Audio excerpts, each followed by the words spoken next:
Very good morning students and welcome in our further video of social science, our past second textbook in history for standard 7th. Students, we are learning our third chapter, that is the Delhi Sultans, and we come to this point: from garrison town to emperor, the expansion of the Delhi Sultanate. So students, you have to open the page number 34 and listen here.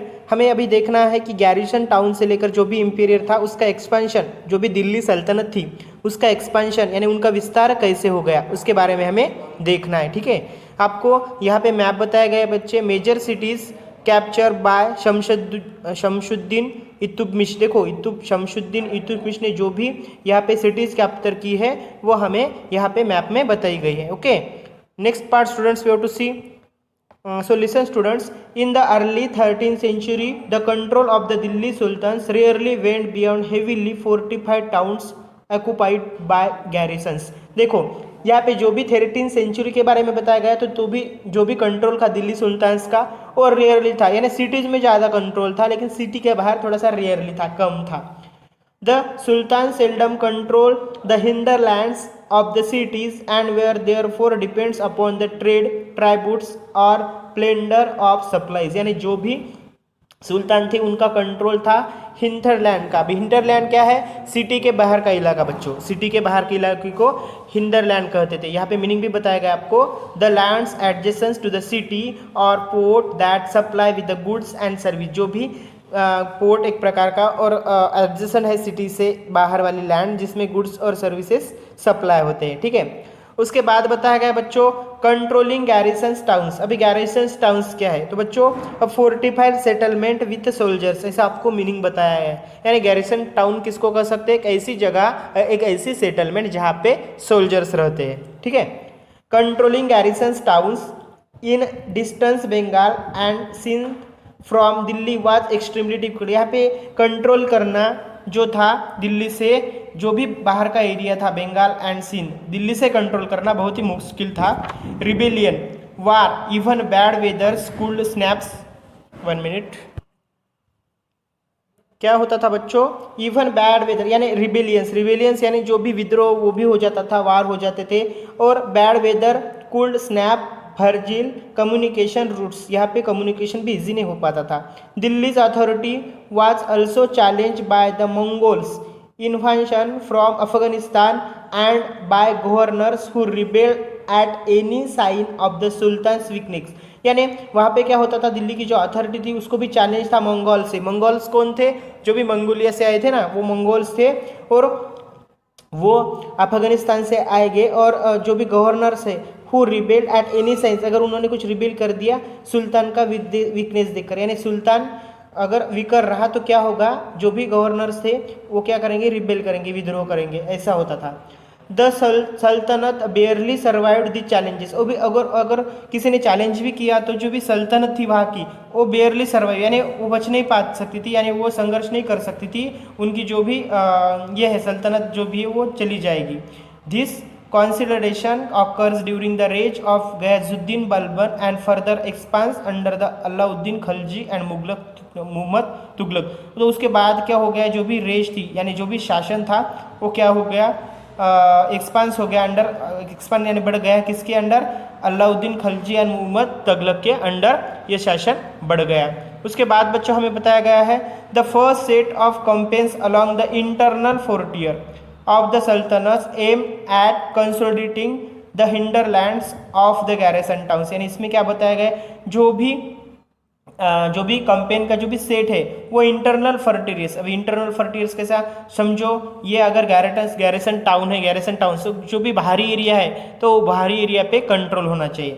ठीक है, उसका during this campaigns forest were clear. तो क्या किया उस time में, ये इस कैंपेन में क्या किया गया, forest were clear in the Ganga Yamuna doab and hunter gatherers and pastoralist expel from their habitat. यानी क्या हुआ देखो, जो भी आपको बताया गया गैरिसन टाउन है, गैरिसन टाउन के बीच में जो भी सोल्जर का एरिया है और गैरिसन टाउन के जो भी बाहरी एरिया है उस पर कंट्रोल करने की कोशिश की। उसके बाद बताया गया आपको कि फॉरेस्ट पे कंपेन करके फॉरेस्ट क्लियर किए गए। समझो गंगा यमुना डॉप्ट है, गंगा यमुना रिवर है, तो उसके साइड वाले जो भी फॉरेस्ट एरिया है उस एरिया को क्लियर किया गया बच्चों। और वहाँ पे जो भी गैदरर और फेस्टोलिस्ट यानी जो भी घूमने वाले लोग थे उनको एक्सप्लोर किया गया, उनके हैबिटेट से, उनके आदिवासी जो वहाँ रहते थे उनको निकाल के वहाँ पे क्या किया गया, उनको वहाँ से यानी फॉरेस्ट क्लियर किए गए। और उसके बाद बच्चों नेक्स्ट पेज के आपको बताया गया है this lands were given to peasants and agriculture was encourage. ये जो भी लैंड से जमीन थे यानी जहाँ पे फॉरेस्ट क्लियर किया गया वहाँ जो जमीनें तैयार हुई वो पीजेंट्स यानी फार्मर्स को दिए गए और वहाँ पे एग्रीकल्चर के लिए इनको एनकरेज किया गया यानी खेती करो ऐसा कहा गया। The fortress garrison towns, fortress यानी जो भी किले थे वहाँ के गैरिसन टाउन्स थे and towns were establish to protect trade routes to the promote regional trades. और जो भी फोर्ट्रेस थे, किले थे, वहाँ पे जो भी गैरिसन टाउन से जहाँ पे सेटलमेंट्स थी सोल्जर्स की, बड़े बड़े टाउन से वो एस्टेब्लिश किए गए किसके प्रोटेक्ट के लिए, ट्रेड रूट्स के लिए, ठीक है, रीजनल ट्रेड बढ़ाने के लिए। उसके बाद ये हो गया फर्स्ट एक्सपेंशन है इंटरनल फ्रंटियर जो था हमारा वो फर्स्ट एक्सपेंशन। अभी सेकंड एक्सपेंशन कौन सा है बच्चों, the second expansion occur along the external frontier. अभी एक्सटर्नल फ्रंटियर कौन सा है of the Sultanat, military expedition into southern India started during the रेज ऑफ अलाउद्दीन खलजी। अभी रेज यानी जो भी शासन था अलाउद्दीन खलजी का, तो वहाँ पे मिलिटरी एक्सपीडिशन बढ़ाया गया एंड कुलमिनेटेड विथ मोहम्मद तुगलक। और कुलमिनेटेड यानी उसका जो भी लास्ट वाला पॉइंट था, जो भी उसका जो भी चढ़ाव है उसको जो ये बोलते हैं, तो वो मोहम्मद तुगलक तक हुआ। इन देयर कैंपेन सल्तनत आर्मीज capture elephants, horses and slaves and carried away precious metals. उन्होंने क्या किया, जो भी सुल्तानत आर्मीज थे उन्होंने एलिफेंट, हॉर्सेस एंड स्लेव्स को कैरी किया और साथ में प्रेशियस मेटल्स भी कैरी किए। उसके बाद स्टूडेंट्स हमें देखना है by the end of Mohammad Tughlaq's regions 150 years after somewhat humble beginning. देखो एंड हुआ मोहम्मद तुगलक के रेंज से और बाद में 150 ईयर्स बाद क्या हुआ, समवट हम्बल बिगनिंग, कुछ अच्छी शुरुआत हो गई। The armies of the Delhi sultanate had march across the large part of subcontinent. जो भी आर्मीज थी दिल्ली सल्तनत की उन्होंने मार्चिंग की लार्ज पार्ट पे सब कॉन्टिनेंट के। दे हैड डिफेक्टेड राइवल आर्मीज यानी जो भी प्रतिस्पर्धी उनके आर्मीज थे उनको डिफेक्ट किया और सेज किया सिटीज़ पे, यानी सिटीज़ पे पूरा ताबा उन्होंने हासिल कर दिया। The sultanate collected taxes from the peasantry and dispensed justice in its realm. यानी जो भी वहाँ के सल्तनत थे वो क्या करते थे, पीजेंट्री यानी जो भी फार्मर्स थे उनके तरफ से जो भी टैक्सेस थे वो कलेक्ट करते थे और डिस्पेंसेस यानी वो क्या करते थे, जस्टिस रिलेम इन इट्स रिलम यानी उनके जो क्षेत्र था, उनका जो प्रांत था उसमें जो भी न्याय था वो सब इक्वल बांटते थे, ठीक है। But how complete and effective was it's control over such fast territory. यानी यहाँ पे हमें बताएगा बच्चों कि इतने बड़े देश में ये कैसा कंट्रोल रहा होगा, इन लोगों का कंट्रोल इतने बड़े देश में कैसा रहा होगा। यहाँ पे हमें दिखता है पूरा यहाँ पे कंट्रोल है। मैप नंबर 3 में हमें दिखाया गया Alauddin Khilji's campaign into southern India. यहाँ पे मैप में हमें दिखाया गया है बच्चों के। इसके बाद वाला जो पार्ट है बच्चों नेक्स्ट पेज वाला, the masjid, we will see in our further video.